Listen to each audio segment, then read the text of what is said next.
हम आपको दे रहे हैं खबर। हांसी से हजारों की संख्या में किसान पैदल ही दिल्ली टिकरी बॉर्डर के लिए रवाना हो गई। आपको यह भी बता दें, शहीद यादगार किसान मजदूर की ओर से लाल सड़क पर एक कार्यक्रम का आयोजन भी किया गया, जिसमें हजारों की संख्या में लोगों ने भाग लिया। उसमें महिलाएं भी शामिल थी। कार्यक्रम में मुख्य अतिथि के रूप में शहीद भगत सिंह की भांजी गुरजीत कौर पहुंची।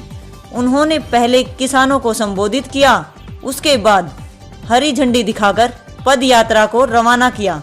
पद यात्रा शहीद स्मारक लाल सड़क हांसी से शुरू हुई, जो 23 मार्च को दिल्ली टिकरी बॉर्डर पर पहुंचेगी।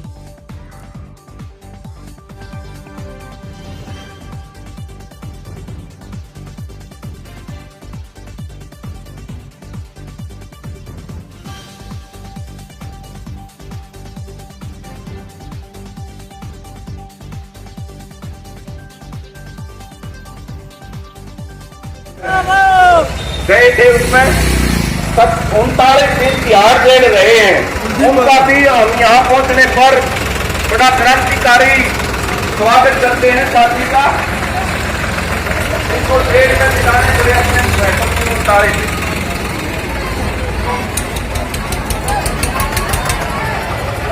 माइक टोल से उसी खंड उस ट्रैक्टर चला के हजारों की संख्या में महिलाएं और पुरुष आए हैं ट्रैक्टर लेके।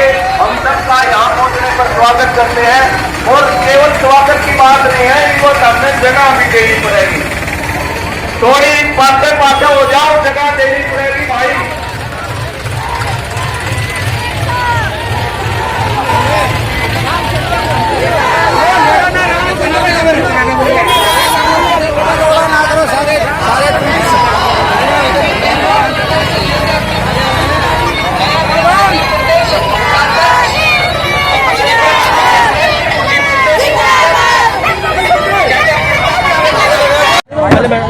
आदरणीय जज साहब खुराना से हम जाऊं तो सम्मान करें। धन्यवाद। माइक बंद कर दो, माइक बंद कर दो भाई। प्रोग्राम है यहाँ पर तो भाई नवदीप टांडा माइक से जाओ, नवदीप बार यहाँ पर प्रोग्राम किसान आंदोलन वालों ने शुरू किया है। तो यहाँ से पद यात्रा शुरू करेंगे। शहीद भगत सिंह को जो श्रद्धांजलि दे रहे हैं 18 से शुरू करके 23 तक। तो उसी सिलसिले में हम यहाँ आए हैं उनको लोगों से मिलने। और सबसे मेरा तो सौभाग्य है, इंद्रजीत ने मेरे को सौभाग्य दिया है कि मैं इस धरती को देख सकी हूँ। और उन वीर लोगों को भी जिन्होंने 1857 की आज़ादी के लिए अपनी कुर्बानी दी है, उनके खून को मैं सभी लोगों को मिलकर बहुत मेरे को खुशी हो रही है कि जो आज जो भगत सिंह चाहते थे वो सपना पूरा नहीं हुआ, लेकिन उसके पूरा करने के लिए सभी लोग तैयार हैं। सभी लोगों में आज ये वो बलबला है, वो जोश है कि वो सरकार से अपने हित के लिए लड़ने के लिए तैयार है। तो लगता है कि सरकार इतना दिन हो गए तो आगे मानेगी।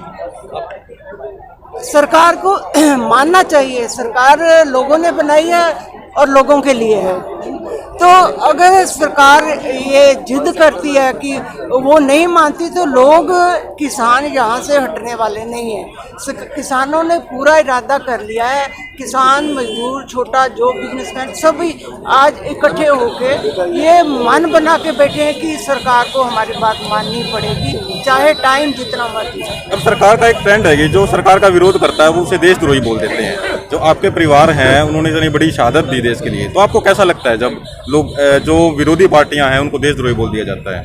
बहुत दुख लगता है जी। जिन्होंने आज़ादी के लिए कुछ भी नहीं किया, वो लोग जो देश के लिए जिन्होंने कुछ किया है, जो कर रहे हैं, उनको देशद्रोही बोलते हैं। जैसे बच्चों को भी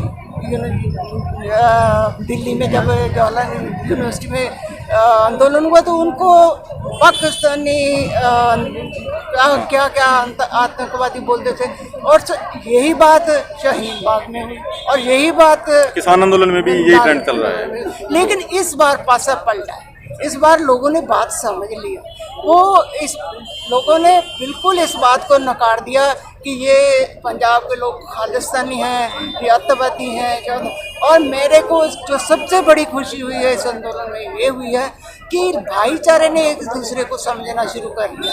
और मेरे को सबसे बड़ी खुशी तब हुई जब सरकार ने बोला कि ये खालिस्तानी अत्तवादी, तो हरियाणा के लोगों ने भी और यूपी के लोगों ने भी ये कहा कि अगर अपना हक मांगना खालिस्तानी होना है तो हम लोग भी खालिस्तानी। तो ये बहुत बड़ी प्राप्ति है, उपलब्धि है हम लोगों के लिए। तो जैसे ये ट्रेंड शुरू हुआ है विरोध, जो विरोध करे उसको देशद्रोही बोल देना, तो ये कब से लगता है आपको? इस कांग्रेस जो बीजेपी की सरकार इसमें शुरू हुआ है, पहले से है ये कि जो सरकार का विरोध करे इसको? ये पहले से ही है। पहले से? बीजेपी ने तो अत्त कर दी ना, अत्त जो लेकिन कोई भी किसी भी सरकार ने लोगों के बारे में कभी नहीं सोचा। वो कांग्रेस की सरकार रही हो, कोई भी रही कांग्रेस ने भी यहाँ से शुरू हुआ है, जो भ्रष्टाचार शुरू हुआ है, जो हम लोग देखते हैं हर एक जगह पर भ्रष्टाचार, ये शुरू तो हो गया था कांग्रेस के टाइम और थोड़ा स्लो था।